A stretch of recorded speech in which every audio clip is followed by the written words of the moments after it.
Igsuon ayaw kahadlok ug ayaw kabalaka. Tungod kay ang kalinaw sa Dios iyan ang gihatag kanato.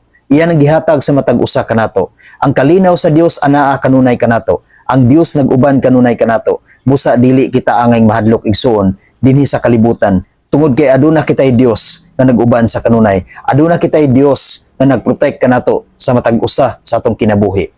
Juan 14 versikulo 27. Ang kalinaw ibilin ko kaninyo, ang akong kalinaw nga dili sama sa ihatag sa kalibutan. Ihatag ko kaninyo, ayaw kamog kabalaka ug ayaw kahadlok. Mao na igsuon ayaw kabalaka ug ayaw kahadlok.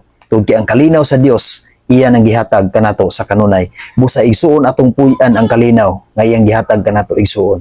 Busa igsuon atong ampingan ang kalinaw sa Dios nga iyang gihatag kanato. Ato kining ampingan ug atong ikinabuhi sa matag adlaw ug atong ipakig-ambit ngadto sa uban. Maong sa kanunay igsuon, salig ug ampo lang kita sa Ginoo ug dili kita angay nga mahadlok tungod kay ang Dios anaa uban kanato. Amen. God bless sa tanan.